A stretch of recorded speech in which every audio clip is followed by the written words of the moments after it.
Any type of relationship harm, including sexual assault, domestic violence, and stalking, can ask for a confidential advocate 24/7 by calling 213-740-9355. The student's next court date is March 3rd. USC held its annual State of the University address this morning. President Kim addressed layoffs from last semester and a need for transparency when it comes to university spending. That includes releasing a yearly financial report.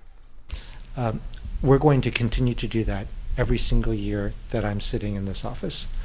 And that's part of the commitment to transparency that we're trying to make.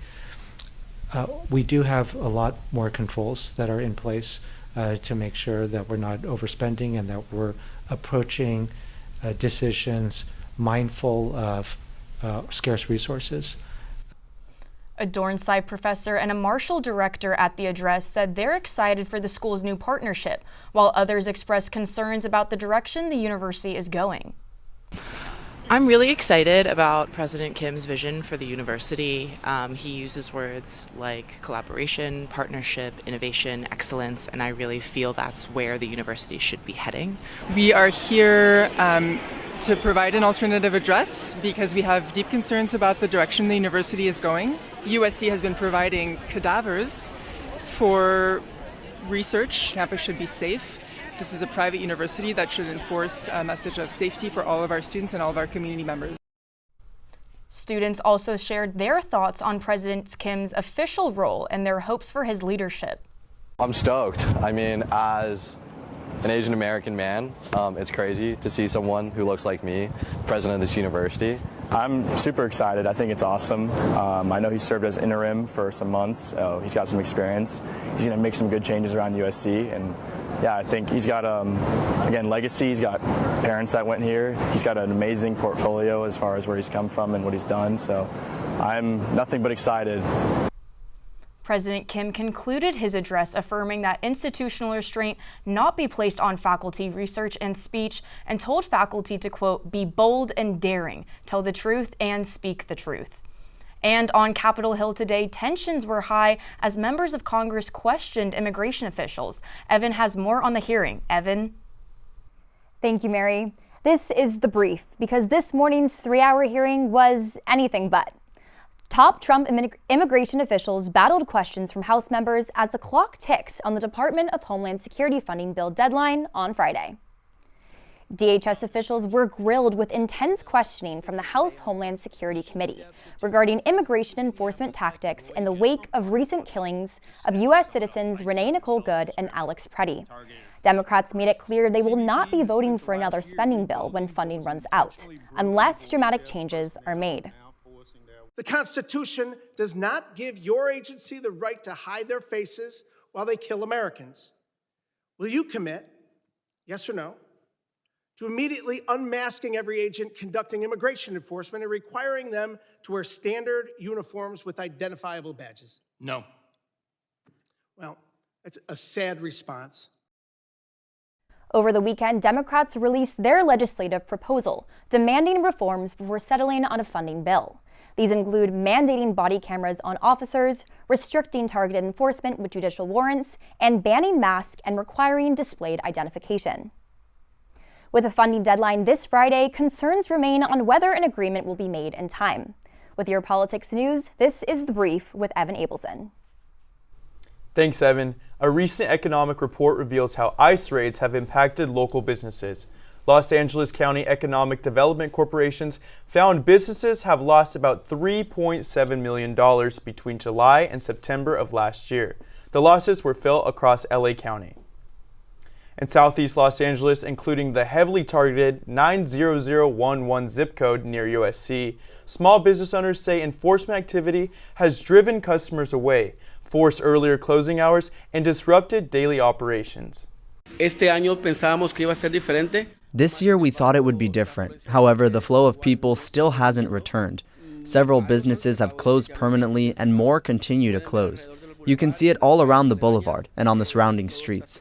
There are many empty spaces, or the only thing keeping them afloat is social media, trying to find new customers and new alternatives since we don't have any walk-in customers. So all we can do is keep going or wait for this to stop. That's it. According to the report, 82% of small businesses have been negatively impacted by the federal immigration enforcement. This is reportedly due to a significant loss in revenue and workers.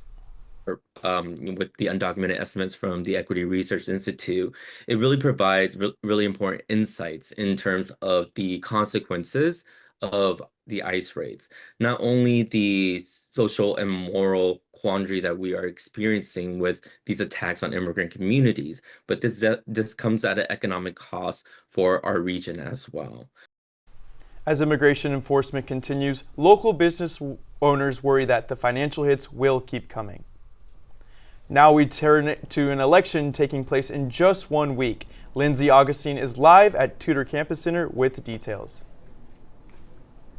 That's right, Sethan. You may have seen their signs around campus, but the undergraduate student government candidates are officially introducing themselves on the debate stage tonight. The senatorial debate will take place at 7, and the president-vice president debate will follow up right after at 8. Candidates told Annenberg Media that students are concerned about the RSO process, lift hours, and housing. And after a candidate last year said that USG, quote, doesn't actually do anything, candidates are also concerned about the transparency and efficiency of USG itself. Sophomores Ben Wong and Win Hammond's platform is Capability Access Results. Neither are in USG currently, but said that being an ROTC has given them the same skills. Sophomore USG Senator Jad Kalani is running with Junior Speaker of the Senate Jeremiah Boisrond. Their platform is to listen first, engage broadly, advocate transparently, and deliver results. Sophomores Sairabi Raman and Diane Kam's platform is Ask, Listen, Act. They emphasized their work with both the USC and South LA communities. It's about delivering real results that students can see, feel, and hear. We want all our projects to be based off of student input and concerns. I know safety is a big one. Another one is USC only guarantees housing for 2 years. Curiosity and humility and proactiveness were our top 3 values. We believe in a USG that reaches out directly to students instead of asking students to come to us. Yeah. Opportunity, affordability. Those are 2 big things that Sai and I are very passionate about. The big 2 ticket items, the overhauling the RSO process and bringing the Frift hours back, we want to get that back first. So all our initiatives are based in realism, based on what the school has done in the past. Feasibility is huge. All of the things on our platform are attainable within a term, or if not, they're something that can be picked up from the next people. You can read more about these candidates' platforms on their respective Instagrams. Voting takes place from February 17th to the 22nd. I'll see you at the polls. Live for Annenberg Media, I'm Lindsay Augustine. Thanks, Lindsay. The biggest social media companies are in court to defend their impact on the mental health of young Americans. And living in Los Angeles is a dream for many, but will the price of a home mean students will have to leave after graduation? Grammy-winning award artist Chappell Roan has cut ties with talent agency Wasserman after its founder appeared in the Epstein files.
pop artist Chappell Roan has announced she is cutting ties with Casey Wasserman's talent agency after his name appeared in newly released documents related to the Epstein case.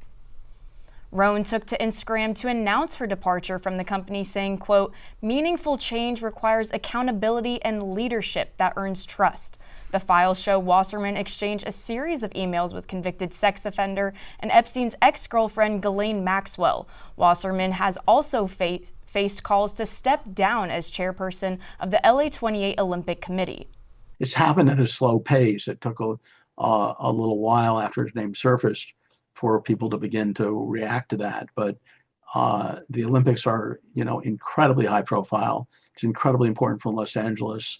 Well, this is another step towards the end of Casey Wasserman's tenure heading the LA Olympic Committee. I don't think he's going to be able to survive the steady drip, drip, drip of people departing his agency and city councilors calling on him to resign from the Olympic role. In a statement, Wasserman said, quote, "I deeply regret my correspondence with Ghislaine Maxwell, which took place over 2 decades ago, long before her horrific crimes came to light. I never had a personal or business relationship with Jeffrey Epstein." Wasserman has also announced he will no longer participate in NBC and Telemundo's Playmakers event. He was set to host the sports industry panel with NFL Hall of Famer Tony Gonzalez. Some of the biggest social media giants are in court, facing accusations their apps are addictive and harmful. A lawsuit filed by a 20-year-old Northern California woman says she was addicted to the apps that were damaging to her mental health. The lawsuit targets Google, the parent company of YouTube, and Meta, the parent company of Instagram and Facebook. Snapchat and TikTok were also defendants in the case, but both reached settlements before the start of the trial. During opening statements, the plaintiff's lawyer said the case is as easy as ABC, which he says stands for addicting the brains of children. YouTube lawyers countered that they are not only a social media app, but a free streaming video service. Meta lawyers cited the disagreement within the scientific community about whether social media addiction even exists. I would say usually I'll use it whenever I'm free. I do think that sometimes it takes place of some of my hobbies. I don't really post much in general. But I think that's the best way for me in personal opinion, because if I get too involved, I might become a bit too enraged by it. I think that the whole point of algorithms is to keep you on longer. So the easiest way to do that is create a hive mind mentality and kind of create echo chambers where people fall down these pipelines of just hearing one opinion. Other countries are enacting new laws to limit social media for children. In January, French lawmakers approved a bill banning social media for children under 15. Remitly is a company that monitors real estate trends. It ranks Los Angeles as the second least affordable city for home buyers. The report shows that the 5 least affordable cities are all in California.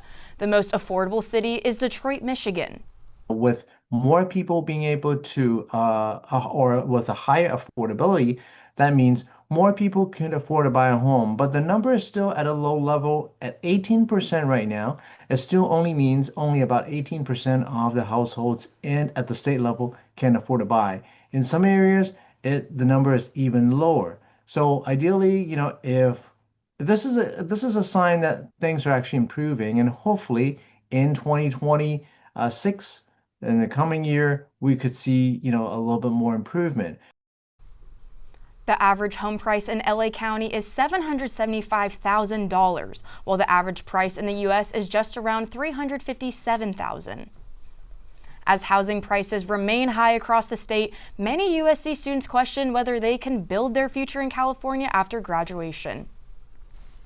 And they say it never rains in Southern California, but the forecast is saying otherwise. Drew, what's going on with that? How y'all doing? How y'all doing? This is your Wrangler Weather Report, making sure you prepared as you head out that door. It's currently 65 degrees with the high possibility of rain. Even though my walk over here had a raindrop hit me on the head, I said, yeah, take it from me, it's a high possibility of rain. Once the rain is here, we can look for it to stay with us until tomorrow as we look into Thursday right here. And if you old sports better, take the over and bring your umbrella. I think you will need it. As we get into Thursday and Friday, we'll see a high temperature of 66 and lows of 50. Into the weekend, temperatures warm back up into the sunny 70s. The winter heat of last week has finally taken a chill pill. Now we can get back to our normal California winter weather. This has been your Wrangling Weather Report with Drew Richmond, California's country weatherman. Now, one thing as we head on to sports, we got to talk about them basketball Trojans. They know how to cook when the heat is up. Josh, tell me some more. Thank you, Drew. Next, a freshman phenom comes up clutch for USC in Happy Valley. 4 former Trojans lift the Lombardi Trophy in Santa Clara.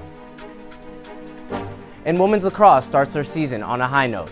Stay tuned to hear what a senior midfielder has to say.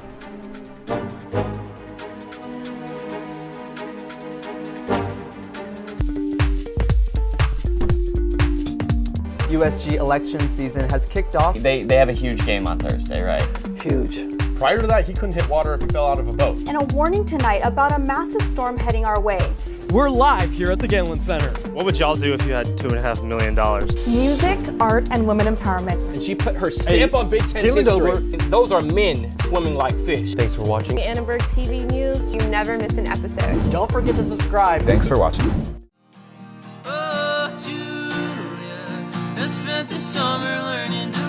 So, live from the Halo is USC Annenberg's take on NPR's Tiny Desk concerts.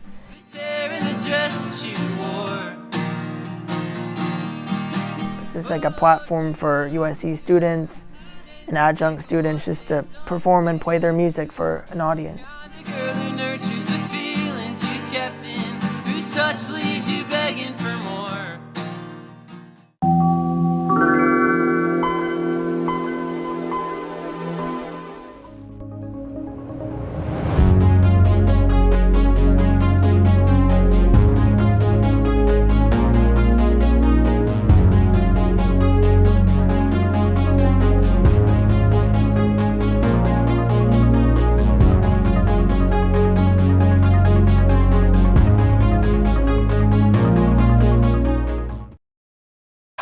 In it comes to Arenas. Going to the freshman. Arenas, a little bobble. The spin.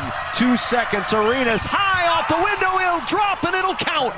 2-point lead Elijah for Arenas USC. called game against Penn State on Sunday. Welcome back to ATVN Sports. Hi, I'm Joshua Sacker. And I'm Edward Jaw. With star forward Chad Baker-Mazara out with the knee strain, true freshman Elijah Arenas willed USC past Penn State with a 24-point masterclass. Seniors Ezra Asar and Cam Woods contributed 13 points each to the 77-75 victory. Pirouetting game winners aside, the young Arenas seems to be settling in. After rocky outings in his first 4 games, he has exploded with 24 and 29 points in 2 quality wins. Note the huge improvements in efficiency. Arenas is also picking it up on the defensive end, totaling 6 blocks and steals over the last 2 games, up from just 1 each over his first 4 outings.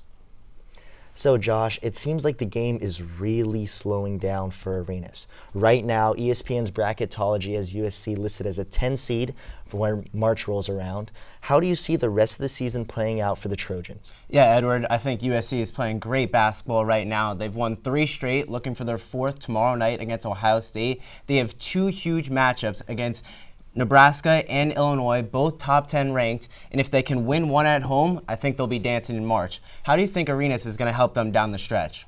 Absolutely, Josh. You know, this USC team is not going to be one of those squads that are top 10 in KenPom. That's just not them. If they want success in the postseason, it's going to be scrappy, good basketball late into these games. It's going to be somebody hitting a big shot down the stretch, and that player is going to be Elijah Arenas, along with these seniors who proved it in this last game are going to be right there supporting him, right by his side. Yeah, Edward, I completely agree. And one other thing, come March, you need to win those close games. USC has many of their victories in a small margin. I think Eric Musselman's going to have them ready come March, and we'll see how they do. Absolutely. Big dance is almost here. The Trojans will stay on the road against conference opponent Ohio State tomorrow. The Seattle Seahawks Super Bowl parade will be held tomorrow after they defeated the New England Patriots 29-13 on Sunday. Their 2 stars celebrated themselves by taking a trip to Disneyland yesterday. Kenneth Walker had 161 total yards and became the first running back to win Super Bowl MVP in 28 years. Sam Darnold also made history, becoming the first USC quarterback to win a Super Bowl. Here's what the former Trojan said about believing in himself.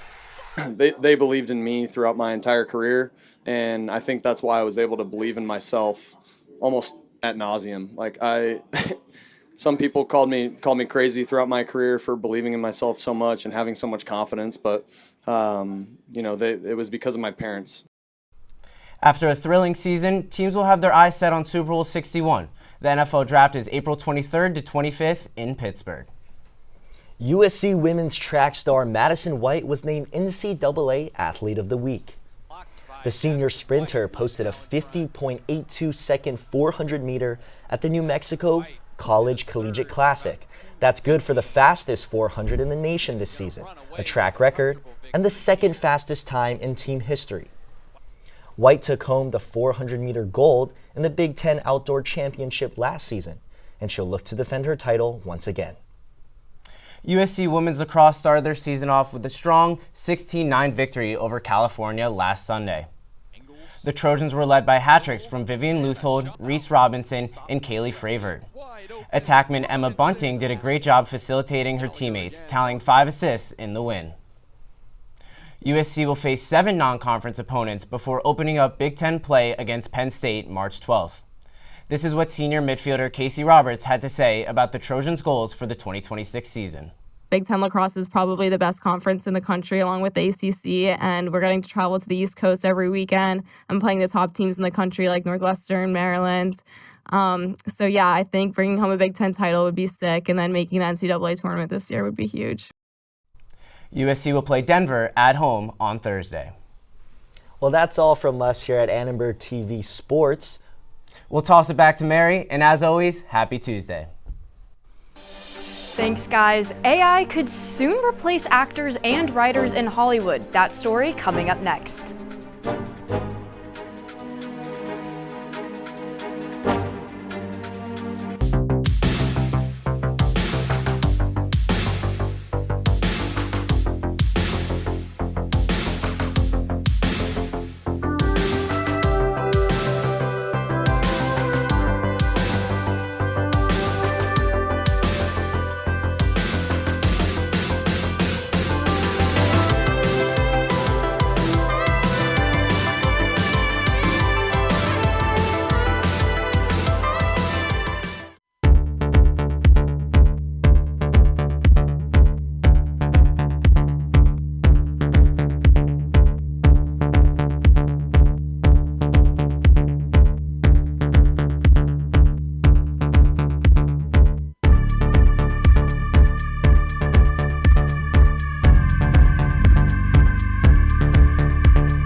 Lights, camera, action. Hollywood has a new face in town, but this one isn't a real-life actress. Tilly Norwood is an AI-generated actress who made her debut in 2025. While she made her debut in the comedy sketch AI Commissioner, she has been facing backlash from actors and professionals within the industry. Norwood's presence has even caught the SAG-AFTRA union's attention. Under current guidelines, producers must notify the union if they create AI performers, and meetings will be needed to discuss use of AI video and audio. I think it's not a story worth telling if it isn't a human story. So all stories have to come from sort of like a human creator. If not, there's literally no point. AI is replacing all the fields these days, and I don't like it. Like now I'm scared that when I graduate, I won't have a job because my job is being replaced by AI. If you're looking at it from a creative standpoint, I mean, I'm not an expert on AI at all, but as far as I understand it, AI builds on stuff that people create, right? So if we don't have people making original content or using creativity, then the AI has nothing to build upon. ATVN talked to a real-life actress, Valeria Miller, who started acting as a child and is worried about the impact of AI. Using it to replace people and take away the rights of performers and artists, I think is where it kind of goes into gray area, and that's something that I don't want to see happen. It seems a bit scary and difficult to regulate, and there's a lot of opportunity for people to be exploited. SAG-AFTRA has proposed a tax on digital actors, dubbing it the Tilly tax. The studios using AI would have to pay a royalty fee that would go towards a union fund. Well, Seth, and I really hope that tax gets imposed, because what if our jobs get taken? I really wouldn't want to be taken by AI. I don't think we're replaceable, Mary Catherine. I really don't think so either, Seth. Thanks for watching Annenberg TV News from everyone at Annenberg Media. I'm Seth Perez. And I'm Mary Elizabeth. For more coverage, don't forget to subscribe to our channel and turn on notifications so you never miss an episode. We'll see you next time. Good night.